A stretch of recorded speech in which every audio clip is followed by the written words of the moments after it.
सत्य, ईमानदारी और निरंतरता के सिद्धांतों पर आधारित स्थानीय, राष्ट्रीय और अंतर्राष्ट्रीय समाचारों को टेक्स्ट, ऑडियो और वीडियो के रूप में साझा करने के लिए लाइक, कमेंट और शेयर करें। अब संक्षिप्त समाचार सुनिए। एआई के जरिए महिलाओं की तस्वीरें बदली गई। ऑनलाइन खुद को कैसे सुरक्षित रखा जा सकता है? इस्लाम धर्म अपनाकर शादी करने वाली भारतीय महिला को लेकर पाकिस्तानी मंत्री ने अब क्या कहा? ईरान में विरोध प्रदर्शनों को रूस, चीन और इजराइल की मीडिया में कैसे देखा जा रहा है? झारखंड में एक हाथी ने 9 दिनों में कैसे ले ली 22 लोगों की जान? रूस और चीन कब्जा ना कर ले, इसलिए अमेरिका को चाहिए ग्रीनलैंड, ट्रंप का कहना है। महमूद गजनवी ने जब सोमनाथ मंदिर पर हमला करके लूटा 6 टन सोना। कौन है अब्दुल अहमद शेख, जिसे राम मंदिर में नमाज पढ़ने के आरोप में लिया गया हिरासत में? बिहार में जमीन विवाद पर महाभारत, खेतों में जमकर बजे लठ, देखें खौफनाक मंजर। वेस्टर्न देशों से भी ज्यादा मॉडर्न था कट्टरपंथी देश बन चुका ईरान, महिलाओं को मिली थी आजादी। ईरान में बगावत की आग, चौथे बड़े शहर कराज का सिटी हॉल खाक, अब तक 62 मौतें।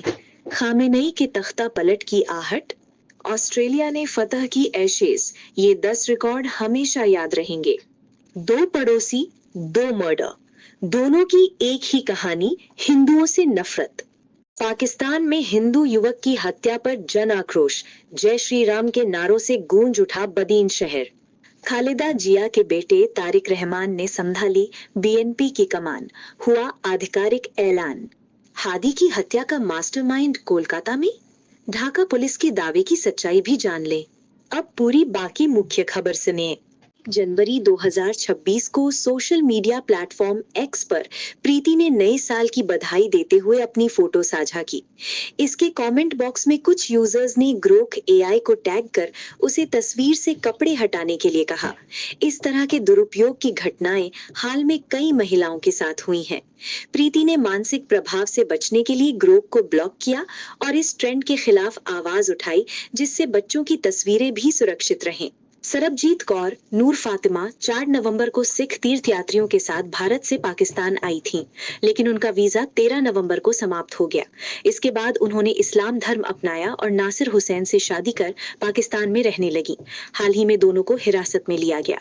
पाकिस्तान की गृह मामलों के राज्य मंत्री तलाल चौधरी ने कहा कि उन्हें भारत वापस भेजने की बजाय मानवीय आधार पर वीजा बढ़ाने पर विचार किया जा रहा है।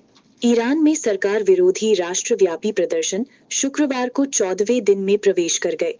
पिछले 2 हफ्तों में 48 प्रदर्शनकारी मारे गए और कई शहरों में इंटरनेट सेवा बंद है। अमेरिकी राष्ट्रपति ट्रंप ने चेतावनी दी कि अगर प्रदर्शनकारियों को मारा गया तो अमेरिका कार्रवाई करेगा। ईरान के सर्वोच्च नेता खामेनेई ने इसे ट्रंप को खुश करने वाला बताया। भारत ने नागरिकों के लिए यात्रा सलाह जारी की और उन्हें सुरक्षित स्थानों पर रहने की सलाह दी। झारखंड के पश्चिमी सिंहभूम जिले में चाईबासा और कोल्हान वन प्रभाग क्षेत्र में बीते 9 दिनों में एक नर हाथी ने 22 लोगों की जान ले ली। इससे स्थानीय लोग डर में हैं।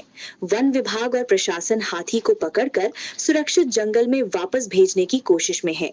मृतकों के परिवारों को मुआवजा और अंतिम संस्कार के लिए आर्थिक मदद दी जा रही है, लेकिन हाथी अभी तक पकड़ा नहीं गया है। अमेरिका के राष्ट्रपति डोनाल्ड ट्रंप ने कहा है कि रूस और चीन को ग्रीनलैंड पर प्रभाव बढ़ाने से रोकने के लिए अमेरिका को इसे अपना बनाना होगा। उन्होंने लीज समझौते को पर्याप्त न मानते हुए मालिकाना हक की जरूरत बताई। ट्रंप ने कहा कि अमेरिका इसे आसान या कठिन तरीके से करेगा। ग्रीनलैंड और डेनमार्क दोनों ने इसे बेचने से इनकार किया है और सैन्य कार्रवाई पर नकारात्मक प्रतिक्रिया जताई है। सन 997 में गजनी के बादशाह सुबुक्तिगीन की मृत्यु के बाद उसकी गद्दी का सवाल उठ गया। उन्होंने छोटे बेटे इस्माइल को उत्तराधिकारी बनाना चाहा था, लेकिन उनकी इच्छा पूरी नहीं हो सकी। बड़े बेटे महमूद ने अपनी सेना के साथ गजनी पर हमला किया और इस्माइल को हराकर गिरफ्तार कर लिया। महमूद ने 27 वर्ष की उम्र में सत्ता संभाली और अपने शासनकाल में भारत पर 17 हमले किए, जिनका मुख्य उद्देश्य दौलत लूटना था। अयोध्या के राम मंदिर में एक शख्स नमाज पढ़ते हुए पकड़ा गया। पुलिस ने उसकी पहचान अब्दुल अहमद शेख के रूप में की, जो जम्मू कश्मीर के शोपियां का रहने वाला है। शनिवार को मंदिर परिसर के दक्षिणी परकोटे में वो नमाज पढ़ने की कोशिश कर रहा था। जब उसे रोका गया तो उसने संप्रदाय विशेष के नारे लगाने शुरू कर दिए। मौके पर मौजूद सुरक्षा कर्मियों ने तुरंत उसे हिरासत में ले लिया। पश्चिमी चंपारण जिले के नरकटियागंज अनुमंडल के मुरली भरहवा गांव में भूमि विवाद को लेकर दो पक्षों के बीच शनिवार को हिंसक झड़प हुई। झड़प में दोनों तरफ से करीब 1 दर्जन लोग गंभीर रूप से घायल हुए। सोशल मीडिया पर वायरल वीडियो में दोनों पक्षों को एक दूसरे पर लाठियां बरसाते देखा गया। घायलों को प्राथमिक उपचार के बाद बेहतर इलाज के लिए बेतिया जीएमसीएच रेफर किया गया।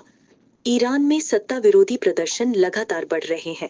देश के बड़े शहरों और ग्रामीण क्षेत्रों में लोग सड़कों पर उतरकर सरकार के खिलाफ विरोध कर रहे हैं। खामेनी सरकार के लिए ये स्थिति चुनौतीपूर्ण बन गई है और तख्तापलट का खतरा भी महसूस किया जा रहा है। इस बीच कुछ लोग सोशल मीडिया पर रजा पहलवी की वापसी की मांग कर रहे हैं, जिससे ईरान के कट्टर इस्लामिक शासन पर दबाव बढ़ गया है। ईरान में महंगाई, बेरोजगारी और सरकारी दमन के खिलाफ व्यापक विरोध प्रदर्शन जारी हैं। तेहरान से मशहद और करमानशाह से रश्त तक कम से कम 100 शहरों में लोग सड़कों पर हैं। इन हिंसक प्रदर्शनों में अब तक 60 से अधिक लोग मारे जा चुके हैं। प्रदर्शनकारियों ने सरकारी इमारतों और वाहनों में आग लगा दी, सीसीटीवी तोड़े और सुरक्षा बलों से टकराव किया, जिससे हालात बेकाबू हो गए।